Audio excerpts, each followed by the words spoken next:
Não pira, respira. Com Patrícia Calderon.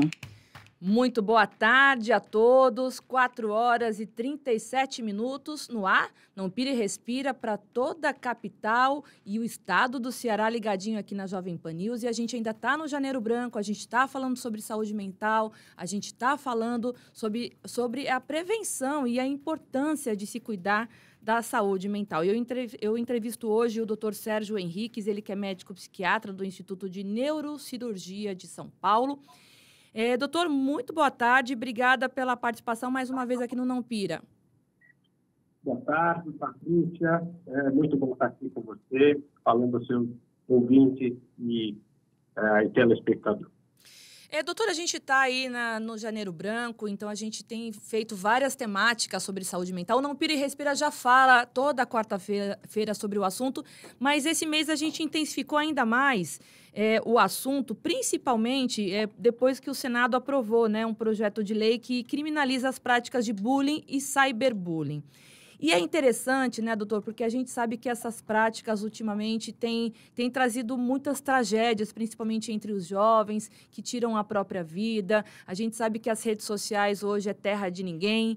E eu queria falar um pouquinho sobre isso, mas trazer para a parte o senhor como especialista do assunto, né? O que tudo isso pode gerar de benefício? O que até aqui isso, a não aprovação de lei, que já estava há 3 anos aí tramitando, já prejudicou, né? Porque a gente sabe que está complicado, saúde mental é um assunto sério, mas nem todo mundo está ligado. Eu queria que o senhor comentasse um pouquinho sobre essa iniciativa, né, da lei que já está aprovada e o que isso vai trazer de benefício, principalmente para a área do senhor, que é psicólogo e psiquiatra. Aliás, que é psiquiatra, desculpa. Sim, Patrícia. A lei veio no momento, eu acho, oportuno, porque ela começou a ser discutida há 3 anos atrás, né? No momento em que os primeiros dados sobre o aumento de taxa de suicídio entre jovens e adolescentes começou a chamar a atenção das autoridades de saúde em países diferentes, em vários países, né?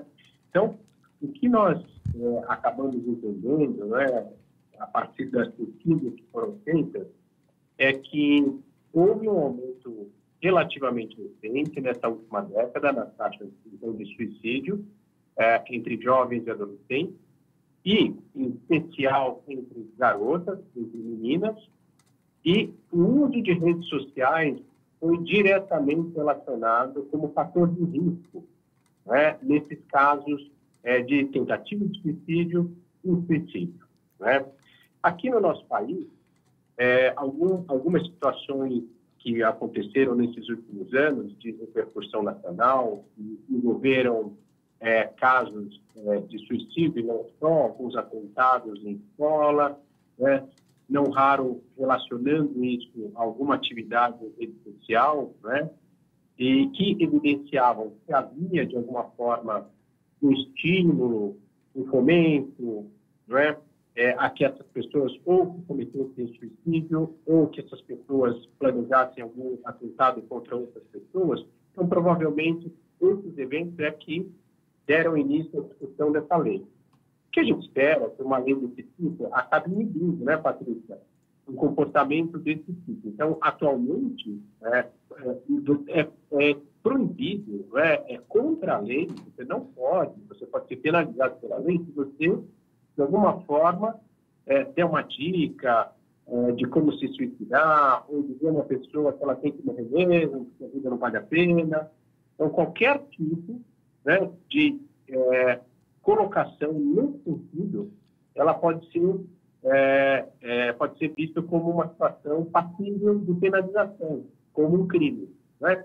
Então, o que nós esperamos, né, na nossa área da saúde é que esses casos diminuam a partir dessa situação, né? Como foi um dia na nossa história o cinto de segurança, né? Então, houve uma queda na mortalidade nos acidentes de trânsito depois da obrigação do cinto de segurança, que a gente imagina que, da mesma forma, acontecerá em saúde mental. É muito interessante isso que o senhor destacou, porque agora é crime hediondo, né, estimular o suicídio. E as próprias redes sociais, como a Meta, que é dona do Instagram, que é dona do Facebook, que é dona do WhatsApp, eles também agora estão fazendo vários trabalhos para poder entregar muito menos esse tipo de conteúdo, principalmente para os jovens curiosos nesse tema, né, doutor? Eu não sei se o senhor leu a respeito. Sim, exato. Né? Então, quando uma criança ou um adolescente entra numa rede social, ele precisa declarar qual a idade que ele tem. Né?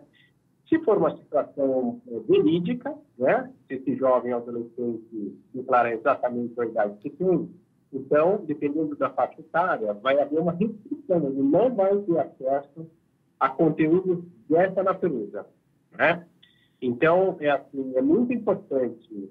Não é que a rede vai detectar ou rastrear quando é uma criança. Ela depende dessa declaração. Então, se eu criar um perfil falso, sou um adolescente, crio um perfil falso, coloco um dado de adulto, eu tenho um acesso livre a qualquer conteúdo. Né? Então, o ponto de partida, Patrícia, é muito importante. Os pais precisam checar qual é o perfil que o seu filho adolescente, o seu filho que é menor de idade, usa para acessar essas redes sociais.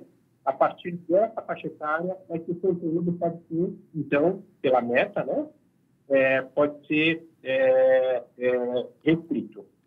Agora, doutora, a sociedade mudou muito, né? A gente estava até conversando nos bastidores e tá aí a diferença, né? Eu sou da década de 80, o senhor deve ser dessa fase, dessa época também, onde o bullying lá da nossa época, né? Na escola ou no bairro, ou onde a gente vivia socialmente, era um bullying menos nocivo, né? A gente controlava, saía na mão lá um com o outro que tinha humilhado ou chateado o colega de escola e estava tudo certo. Hoje em dia, não, né? O bullying é algo muito grave, é algo que familiares, professores, sociedade, todos precisam se unir para poder detectar isso a tempo para que não acabe em tragédia, né? O que o senhor acredita que de lá para cá mudou? Mudou para pior, eu imagino. Eu estou sentindo uma diferença muito grande. A gente estava até conversando, porque na época, quando a gente sofria o bullying, era algo tratado como brincadeira. Hoje em dia, não é mais brincadeira. Exatamente, Patrícia. Eu sou da década de 70, um pouquinho antes, mas eu vivi as mesmas coisas que você viveu. Também passei sobre bullying, né? Mas, como você bem disse, naquela época, o bullying era restrito a um grupo pequeno de pessoas, ou eram seus colegas de sala de aula, né? Ou eram os colegas da sua rua, ou eventualmente do seu bairro, né? Pequenos grupos, e aquela informação, né? Aquela chacota, aquela brincadeira de mau gosto, ficava restrito a um número pequeno de pessoas com as quais aquela criança ela ainda possui uma capacidade de enfrentamento e de resolução nas regras ali do convívio infantil, né? Naquela época, o bullying nunca chegava a ser um assunto, por exemplo, da professora, da direção da escola, e nunca ia para o médico, né? A gente não via essa situação chegando até um profissional de saúde, pediatra, por exemplo, né? Mas o que nós sabemos hoje em dia é que o bullying, e principalmente o cyberbullying, ele tem um aspecto destrutivo do ponto de vista de saúde mental, e daí, então, a importância da prevenção, e é um fator de risco, é um causador de depressão e, portanto, um dos motivos de suicídio. Né? Então, qual que é a escadinha de evolução? Bullying, cyberbullying, que pode levar a um quadro depressivo, dentro desse quadro depressivo, uma tentativa de suicídio. Né? Então, o bullying é um fator de risco identificado e conhecido. Qual é o nosso papel na sociedade? Nosso papel na sociedade é detectar precocemente, como pais, professores, profissionais de saúde, cidadãos, a gente precisa detectar precocemente. Não pode minimizar essas situações de bullying ou cyberbullying, a gente precisa agir, né?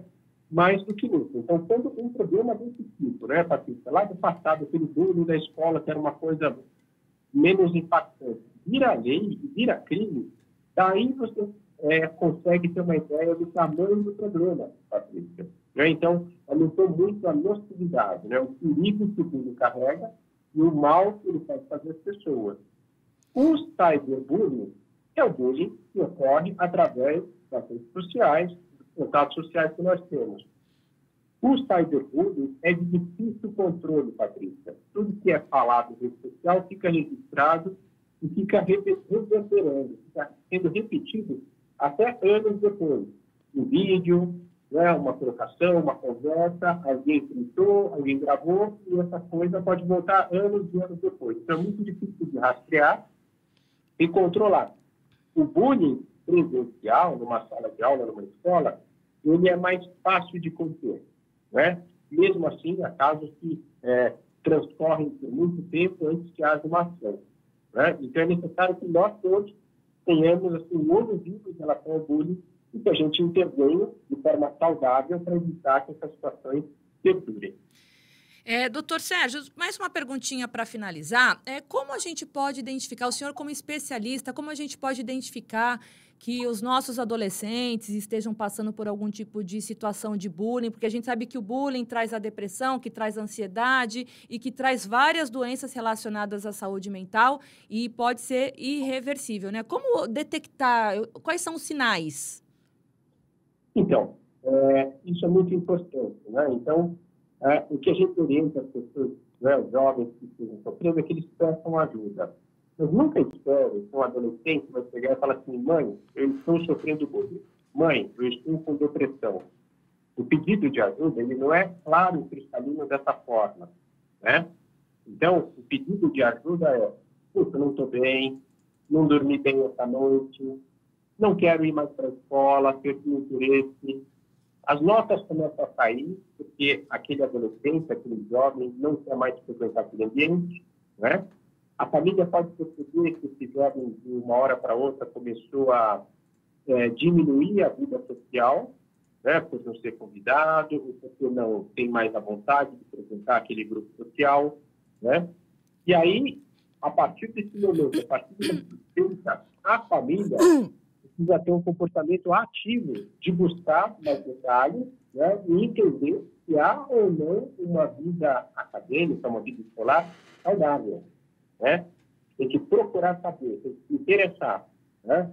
Então, uma mudança de padrão de comportamento, uma perda de alegria, uma irritabilidade, assim, não é necessariamente uma tristeza, uma depressão, Patrícia. Muitas vezes aquele adolescente começa a vir muito irritado do colégio. Pode ficar mais irritado e agressivo com os irmãos, né? Uma mudança de padrão no comportamento vai nos levar a suspeitar que algo não esteja bem, e entre outras possibilidades, a gente precisa checar se o jovem não está sofrendo algum tipo de bullying. Claro, se você perguntar diretamente, ele vai falar: não está acontecendo. Mas você precisa encontrar, né, diante de um não, um outro momento onde ele esteja mais relaxado e de não perguntar. Doutor Sérgio Henrique, sempre muito claro, muito preciso em tudo que a gente precisa discutir aqui sobre saúde mental, e quando a gente precisa falar do tema, ele sempre muito disposto a nos ajudar aqui. Muito obrigada. Ele que é médico psiquiatra no Instituto de Neurocirurgia em São Paulo. Doutor Sérgio, muito obrigada pela sua participação e até uma próxima, se Deus quiser. Muito obrigado, Patrícia, pela oportunidade, e até a próxima. Um abraço. Um abraço.